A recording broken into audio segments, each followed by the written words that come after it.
Nah, Ya, kalau dokter Tifa gimana? Kan kalau seandainya menuduh Mas Roy itu bohong, dokter Tifa juga bohong. Kalau dokter Tifa begini, saya ingin bertanya ya, dia sebagai seorang perempuan, fisiknya perempuan, tetapi jiwanya bukan perempuan, jiwanya seorang preman. Maksudnya gimana? Tampilannya, kalau lihat tampilannya, Mbak, gini, kita bicara soal data, fakta, itu, fakta itu. bukan perasaan, bukan rasa. Faktanya dia tampilan beriman, tapi hatinya beracun. Kenapa saya katakan? Apa? Kenapa dia bisa loh tidak punya perasaan sebagai seorang ibu, sebagai seorang perempuan mengunjungi makam orang yang sudah meninggal, orang jahat, orang biadab, orang preman pun tidak ada berurusan dengan kuburan-kuburan. Baru kali ini saya ketemu orang-orang aneh berurusan dengan kuburan. Tidak masuk di akal sehat. Coba boleh tanya semua orang, kalau kita berhadapan dengan orang hidup boleh. Tetapi mereka ini berdiri di pagar kuburan, saya kepengen saya membawa pocong-pocong untuk berhadapan dengan mereka. Benar, kalau mereka hadir sekali lagi. Ini bicara soal ijazah, bukan soal makam. Nyambung ke situ Bang, nyambung ke situ Bang Iman. Kayak dengerin pasien rumah sakit jiwa ya. Oh sudah, nyambung ke situ. Kenapa nyambung ya? Karena tadi bertanya tentang dokter Tifa, yang saya memang melihat ya orang ini penampilannya imani, tetapi hatinya kok beracun. Ya, kembali lagi, oke. Saya ke Pak Boy aja deh. Pak Boy, gimana Pak Boy? Ya, oke. Begini, Bung Aiman. Ya. Kalau kata orang tua kayak putrane sopo. Nggak, saya mau sampaikan begini. Sopo sing nyolong iku. Sebentar. Tadi katakan, karena yang baru adalah Mas Roy, ini sedang disidik kasusnya, dokter Tifa juga. Tapi ketika mendapatkan, ini pertanyaan saya yang paling mendasar ya, kita mendapatkan legalisir, fotokopi legalisir dari KPU DKI Jakarta dan KPU Pusat, justru malah menyatakan ijazah 99,9% palsu. Artinya yang sedang dilakukan penyidikan, tapi kemudian yakin mengatakan dari penyidikan yang tengah dilakukan. Jadi maksud saya gini, ini kan tadi awalnya saya sampaikan, ini nantang penegak hukum dong gitu. Silakan. Ya, terima kasih Bung Aiman. Disidik karena itu, lalu malah menyatakan bahwa iya, memang itu gitu, bahwa palsu. Kita kan sudah tahu kan gayanya Mas Roy kan begitu gayanya, ya kan timnya seperti itu. Kalau kita tanggapi kita bisa jadi gila Pak. Jadi biarkan saja dia ngomong narasi-narasi tanpa valid buktinya, itu nggak ada bermanfaat sebetulnya. Hanya mempengaruhi masyarakat supaya membela beliau dan kawan-kawan. Itu. Jadi kita diskusi apa nih malam ini? Diskusi ijazah atau ijazah Sylvester? Ini kan kasusnya Mas Roy didesak untuk dinaikkan tersangka. Ya. Tapi justru malah Mas Roy menantang dalam tanda kutip ya, karena mengatakan bahwa ijazah itu palsu. Padahal karena itulah Mas Roy disidik, kan begitu? Iya, kan itu saya bilang tadi, ini kan gaya beliau. Jadi karena belum jadi TSK makanya banyak ngomong begini. Nanti kalau sudah TSK kan pasti bicaranya pasti beda. Anda yakin pasti akan TSK? Iya, pasti beda. Jadi nggak apa-apa. Kebebasan berbicara Mas Roy ngomong seenaknya. Oh nggak apa-apa. Terserah ngomong aja. Ancaman orang-orang itu tersangka sudah 3 bulan yang lalu, 4 bulan yang lalu. Mana? Baik, nggak ada. Izin ya.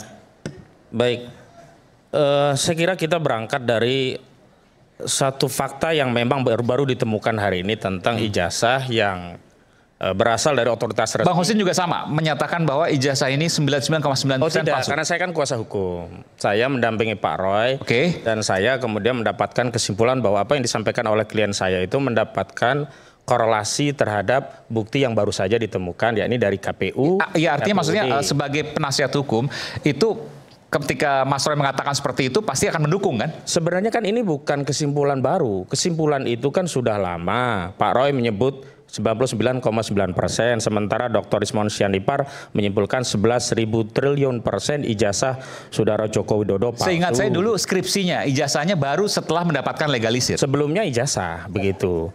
Nah, silakan. Hanya saja dulu kami ya, tim kuasa hukum juga berpraduga, jangan-jangan objek yang diteliti oleh Pak Roy dengan Pak Risman itu berbeda dengan ijazah yang dimiliki oleh Saudara Joko Widodo, karena selama ini Saudara Joko Widodo enggan untuk menunjukkan ijazahnya. Oh, kami menganggap ada jebakan dari Saudara Joko Widodo, ternyata objeknya berbeda. Sehingga ketika membuat penelitian dengan objek yang berbeda, wajar kalau klien kami dianggap mencemarkan, merendahkan serendah-rendahnya, menghinakan sehina-hinanya. Tapi begitu kami mendapatkan dokumen yang itu mengkonfirmasi bahwa ijazah yang dipegang saudara Joko Widodo sama dan sebangun dengan apa yang dimiliki oleh KPU, dan itu pula yang dimiliki oleh Pak Roy Suryo, artinya objek yang diteliti sama. Jadi tidak keliru kalau kemudian itu justru menegaskan penelitian dari Roy Suryo dan Rismond Hasifullah Sianipar ini makin dikuatkan dengan temuan data itu.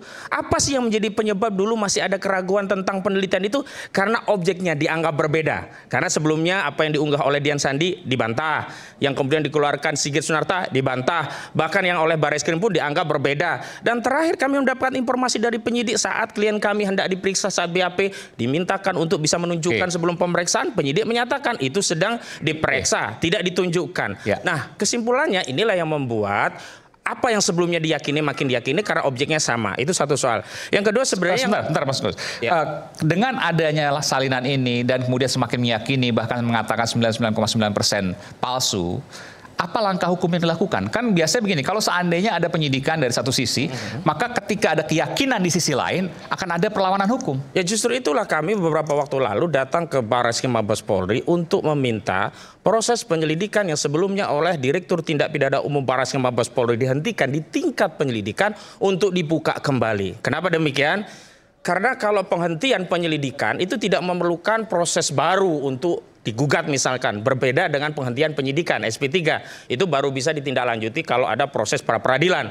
Sementara penghentian yang dilakukan oleh Barreskrim Mabes Polri itu di tingkat penyelidikan, yang artinya kapanpun ketika ada bukti yang mengkonfirmasi temuan dari pihak Pak Roy Suryo itu menguatkan, nah ini bisa dibuka kembali. Soalnya sebenarnya sederhana, kalau saja Barreskrim mampu membuka kembali dan kemudian diadu saja loh ya, hasil dari Barreskrim seperti apa, hasil dari Pak Roy juga Pak Risma seperti apa, objeknya apakah sama atau berbeda. Ketika dipertemukan ternyata objek yang diteliti sama, maka Pak Roy jangan salah kemudian kalau menyimpulkan itu 99,9% palsu. Tinggal apakah pendapat dan kesimpulan dari tataran ilmiah ini akan sesuai sejalan dengan yang dimiliki Barreskrim. Problemnya hari ini yang dimiliki Barreskrim tidak pernah kita ketahui objeknya yang mana, barang itu yang mana sebenarnya diteliti oleh Barreskrim. Nah karena itu agar kita semua mengetahui transparan, objektif, sehingga tidak ada tafsir dari kubu Roy seperti ini, dari kubu saudara Jokowi seperti ini, ya sudah buka saja. Tapi ada jalan tengah sebenarnya.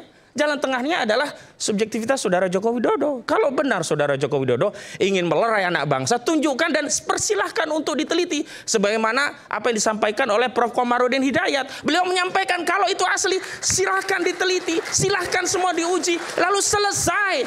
Tidak perlu lagi ada termul dan seterusnya. Ini kan membelah anak bangsa begitu loh. Iya, tapi saya justru mau masuk ke objek yang pertama. Kita kan hari ini sedang diskusi soal orang yang sudah terpidana. Setelah segmen ini kita akan bicara, tapi saya ingin tuntaskan dulu soal ini. Oh ya silakan ya. Soal Mabes Polri misalnya yang mengatakan bahwa identik, kan Anda bisa melakukan misalnya perlawanan hukum dan lain sebagainya, atau menanyakan setidaknya apa yang dimaksud dengan identik, padahal Anda punya pendapat yang berbeda. Perlawanan itu sudah kami lakukan dengan permohonan untuk mengadakan gelar perkara khusus berdasarkan peraturan Kapolri itu sendiri. Mulanya itu tidak disetujui, tetapi ketika publik, rakyat ikut mendukung kami, akhirnya terlaksanalah proses yang dimaksud dengan gelar perkara khusus. Sayangnya proses formalitas di gelar perkara khusus itu hanyalah repetisi apa yang dilakukan oleh Barreskrim Mabes Polri saat menghentikan kasus. Yakni apa? Hanya penjelasan yang sifatnya retoris tanpa didukung dengan data dan fakta yang bisa diakses oleh para pihak, dan kemudian para pihak menjadi yakin puas, oh benar objeknya berbeda dengan punya kami, sehingga wajar dong kalau kami keliru menyatakan ini 99,9% palsu. Tapi saat itu tidak pernah dibuka juga. Ini barang kok diumpetin gitu loh, yang ditanyakan rakyat gitu loh. Saya bicara Pak Aiman ya. Oh maaf, saya keberatan. Keberatan tidak nanti nggak diundang imbang, bicara. Bang Andi, nanti nggak imbang. Jadi nggak perlu saya. Nggak imbang, nggak usah. Nanti nggak imbang. Kecuali kalau menyebut nama Bang Andi, nanti saya berikan kesempatan. Diam aja kau. Apa kamu? Dan tambahannya kan sebenarnya begini. Awalnya kasus ini sebentar Pak Roy. Awalnya kasus ini sebenarnya bisa diselesaikan dengan pendekatan Bang Husin, sebentar. Ini soal Mabes Polri oke ya, satu hal. Masih ada jalan lain.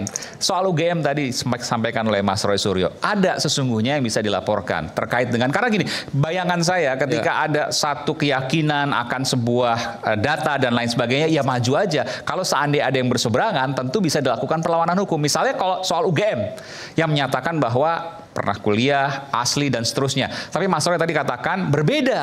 Kenapa juga tidak dilakukan gugatan? Begini, hari ini kan posisi klien kami itu tidak equal dengan posisi pelapor. Terbukti. Maksudnya, tidak equal, Pak? Tidak seimbang, tidak setara dalam Tidak konteks setara, oke. mendapat pelayanan hukum. Saya keberatan. Contoh. Sebentar, Pak. Nanti saya berikan kesempatan. Sebentar. Kenapa? Saya tadi tidak menyela saudara. Sebentar, Pak Suhadi. Nanti kalau saudara bicara, saya persilahkan. Ya. Saya tidak melanjutkan statement saya dulu. Iya. Kalau saudara melanjutkan menyela saya terus akan menyela saudara. Saya sedang menjelaskan Nanti penjelasan dari pertanyaan saudara Aiman. Oke, silakan. Baik, saya lanjutkan. Ya. Jadi persoalannya adalah bahwa ketika, silakan tepuk tangan dulu. Oke. Ya, baik. Ketika kami mengadukan di Barreskrim, itu perkara dipotong. Sama persis ketika gugatan-gugatan ini diajukan. Baik di Pengadilan Jakarta Pusat, Surakarta, Bantul, semuanya dieksepsi. Ketika peradilan itu mengeksepsi dan menyatakan tidak berwenang, maka peradilan itu tidak bisa masuk pokok perkara. Sehingga janji saudara Joko Widodo yang menyatakan akan menunjukkan ijazahnya di pengadilan, itu tidak bisa ditunaikan dengan dalih alasan, oh tidak bisa masuk ke pokok perkara karena dieksepsi. Tengok saja, cek saja. Semua gugatan itu dinyatakan di NO tidak dapat diterima. Nah, problem berikutnya adalah apakah proses ini bisa masuk ke pokok perkara sehingga bisa mengadili melihat perkara. Satu-satunya jalan adalah sekarang yang tertinggal adalah kasus pidana yang dilaporkan saudara Joko Widodo di Polda. Tetapi saudara Joko Widodo nampaknya dia mulai bergetar, khawatir, takut. Karena kalau nyampe pengadilan ternyata objek yang diteliti itu sama dan terbukti palsu, seluruh rakyat akan menyatakan ijazah itu palsu di depan pengadilan. Sebentar gini, berarti Bung Hozin dan kawan-kawan ini justru malah ingin kasus ini segera naik penyidikan, segera disidangkan. Iya. Tersangka nggak ada masalah, tapi naik penyidikan, disidangkan. Sianipar itu minta agar saudara Joko Widodo tidak mencabut perkara. Karena hari ini saya lihat ada sebuah upaya untuk membinjam otoritas kekuasaan untuk melerai agar ini berdamai sehingga tidak perlu lagi ijazah itu sampai ke pengadilan. Sekarang PSI mulai Jadi benar, campur saya suara. tegas lagi. Jadi Mas Roy tersangka, Dr. Tifa tersangka, Bang Rismon tersangka. Nggak ada masalah selama kemudian ada persidangan di situ. Nah, problemnya begini, apakah persidangan itu melalui Polda atau melalui Barreskrim? Karena begini, kalau ternyata objek itu mengkonfirmasi bahwa objek itu palsu, maka implikasinya dua. Pertama, kasus di Polda Metro Jaya harus di SP3. Yang kedua, kasus di Barreskrim harus dibuka kembali. Jangan memaksakan peradilan pada proses yang ada pada klien kami sebagai terlapor. Ini yang saya sebut tidak equal. Ini yang sebut tidak adil. Ini yang sebut sejak dulu kami mempertimbangkan banyak hal untuk mengambil upaya hukum. Kenapa? Khawatirnya justru akan melegitimasi seperti apa yang sudah dilakukan kawan-kawan di beberapa pengadilan. Akhirnya di NU itu pun ketika di NU diambil alih, diadopsi seolah-olah saudara Jokowi sudah menang. Padahal NU yang namanya NU itu kosong-kosong. Jadi tidak ada alasan bagi kami untuk khawatir apalagi gentar terhadap persoalan yang sudah diajukan ke pengadilan. Bahkan Rismon Sianipar Hasiolan sudah mengeluarkan effort yang besar untuk melanjutkan itu dan kami melayani itu dengan agar Barreskrim membuka kembali dan silahkan Barreskrim punya ahli. Ayo kita adu dengan Dr. Roy Suryo dan Dr. Rismon Sianipar Hasiolan dan biarkan rakyat melihatnya. Jangan ada yang ditutup-tutupi lagi. Oke, baik. Boleh saya tanggapi? Jadi begini ya. Berkaitan dengan gugatan-gugatan yang ada di Pengadilan Negeri Jogja, Solo, dan lain sebagainya, itu berkaitan dengan ijazah. Kalau kita pahami ijazah, itu adalah produk administrasi, berarti itu nggak bisa diajukan kepada pengadilan negeri. Itu yang harus dipahami. Nah, berkaitan dengan masalah gugatan-gugatan yang ada, karena ini ranahnya bukan ranahnya pengadilan negeri, adalah pengadilan tata usaha negara, wajar kalau itu dilakukan penolakan. Jadi nggak ada yang salah dalam konteks ini. Apa yang salah? Jadi kita pahami dulu antara objek ijazah dengan perkara yang diajukan. Jadi jangan hanya ngomong. Ini kan persoalan-persoalan yang menurut saya kadang-kadang menjadi ramai, heboh dan lain sebagainya. Padahal substansi persoalan tidak dipahami. Terima kasih. Oke, silakan. Justru saudara yang tidak paham. Saya menangani kasusnya sejak lama. Saya sudah katakan saya tanya dulu. Saya tanya dulu. Adalah ini ada satu objek yang bisa diuji melalui 3 pendekatan. Pertama melalui PT UN karena ini besiking keputusan tata usaha negara atau badan pejabat tata usaha negara. Karena sudah lewat 90 hari pasal 55 Undang-Undang Peratun sehingga tidak mungkin. Maka masuk ke Perdata PMH. Karena apa? Memalsukan ijazah itu jelas perbuatan melawan hukum. Apa ada orang mengatakan memalsukan ijazah itu perbuatan yang taat hukum? Taat hukum atau melawan hukum? Saya tanya. Nah, yang kedua, memang yang ketiga jalan yang masih bisa ditempuh melalui pidana.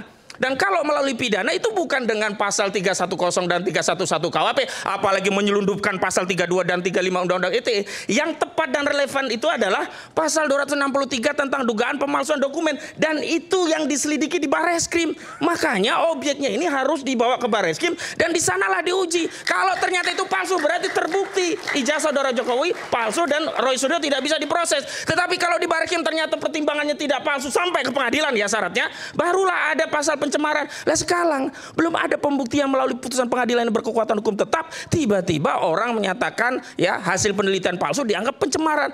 Lama-lama kemudian dimunculkan pasal 32 dan 35 dan kemudian orang-orang ini menuntut untuk ditahan. Nah, tuntutan penahanan itu mengkonfirmasi benar praduga kami bahwa ada penyelundupan pasal. Kenapa? Kalau 310, 311 KUHP itu di bawah 5 tahun nggak bisa untuk nahan. Artinya benar bahwa penyelundupan pasal 32 dan pasal 35 Undang-Undang ITE adalah niat jahat saudara Joko Widodo agar bisa menahan orang yang dilaporkan walaupun dia hanya menyatakan ya menghinakan dan juga melakukan fitnah kepada dirinya. Begitu. Sebentar.